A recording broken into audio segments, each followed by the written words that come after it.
નમસ્કાર, હું રાજ. આપ જોઈ રહ્યા છો સ્પાર્ક ટુડે ન્યૂઝ. વડોદરા શહેરમાં જૈન અગ્રણીઓ દ્વારા 3 દિવસીય વિવિધ કાર્યક્રમનું આયોજન કરવામાં આવ્યું છે. એ વિશે વિશેષ માહિતી આયોજકો દ્વારા આપવામાં આવી છે. અમારા વર્ષી તપના તપસ્વીઓના પારણાનો કાર્યક્રમ છે.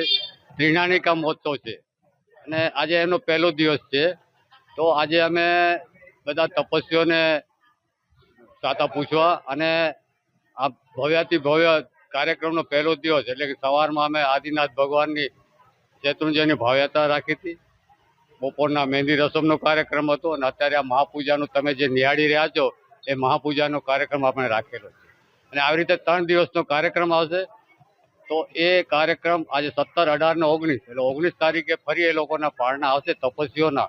તો એ તપસ્વીઓને ચાતા આપવા, એમનું બહુમાન, એમનું સન્માન માટે આ અમે ત્રિયાણિકા મહોત્સવ રાખ્યો છે. શ્રી કચ્છીદાસ ઓસવાલ જૈન સમાજ વડોદરા, હું મંત્રી શ્રી નરેન્દ્ર દામજી મોમાયા. पहला तो जय जिनेन्द्र बोलो बोलो श्री आदिनाथ भगवान की जय, विमलनाथ भगवान की जय। આજે અહીં મહાપૂજનની તૈયારી કરવામાં આવી છે, એનું આયોજન કર્યું છે અમારા પૂજ્ય ગુરુદેવ પરમ પૂજ્ય આચાર્ય ભગવાન શ્રી ગુણસાગર સુરીશ્વરજી મહારાજા સાહેબ, પરમ પૂજ્ય આચાર્ય ભગવાન શ્રી ગુણોદય સાગર સુરીશ્વરજી મહારાજા સાહેબ, પરમ પૂજ્ય વર્તમાન ગચ્છાધિપતિ આચાર્ય ભગવાન કલાપ્રભ સાહેબની દિવ્ય કૃપા આશીષથી અમારા કચ્છી દશા ઓસવાલ જૈન સંઘની અંદર 14 તપસ્વી રત્નો છે જેઓ આ તપ કરી રહ્યા છે. આ અવસરપીણી કાળના અમારા પ્રથમ તીર્થંકર શ્રી આદિનાથ ભગવાનને સતત યાદ કરી અને આ તપ કરવામાં આવે છે. ભગવાન સતત સાથે છે. અત્યારે આ પ્રસંગની અંદર અમારા પરમ પૂજ્ય સાધ્વીશ્રી ચૈતન્ય રક્ષિતા શ્રી મહારાજ સાહેબની નિશ્રા છે, એઓ નિશ્રા આપી રહ્યા છે. અને આ તપ આખા વર્ષનું છે. આની અંદર 1 દિવસ ઉપવાસ અને 1 દિવસ પારણું. એમાં પારણાની અંદર 2 ટાઈમ વાપરવાનું હોય છે, ઉપવાસમાં ફક્ત પાણી વાપરવામાં આવે છે. અને આ તપથી આત્માને શુદ્ધ કરવામાં આવે છે. સતત જે કર્મો નિકાચિત કર્મો બાંધ્યા છે, ચીકણા કર્મો બાંધ્યા છે, એ કર્મ તપ જપ તપથી દૂર કરવામાં આવે છે. સાધના આરાધનાથી દૂર ના થાય, પણ આ તપ ધર્મથી બરોબર એમને એ કર્મોને દૂર કરી શકાય છે, એ માટેનું આ તપ છે. જય જીનેન્દ્ર. હું હેમલ ચિરાગ લોડાયા, શ્રી કચ્છી દશા ઓસવાલ જૈન સમાજ વડોદરાના સંઘમાં અમે 14 જણા વર્ષી તપની આરાધના કરી રહ્યા છીએ. અમારું વર્ષી તપ હવે અંતિમ ચરણમાં છે. અમારા સંઘે વર્ષી તપની અનુમોદના રૂપે 3 દિવસનો મહોત્સવ રાખ્યો છે, શુક્ર, શનિ અને રવિ. એનો આજે પહેલો દિવસ છે.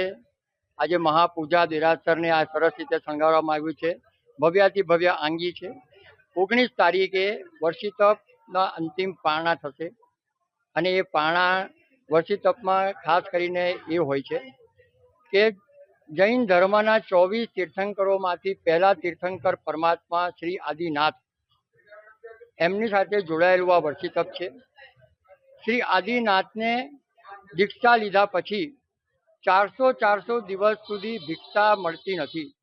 એમને 400 દિવસના ઉપવાસ થઈ ગયા અને 400 દિવસ પછી એમનું પારણું થયું. એને આટલું ઉગ્ર તપ એમને કર્યું. તો એને ધ્યાનમાં લઈને અત્યારે પણ જૈન ધર્મીઓ જે પણ કોઈ છે તે લોકો એક મનમાં મહેચ્છા રાખતા હોય છે કે જીવનમાં એ લોકો પણ વર્ષી તપ કરે.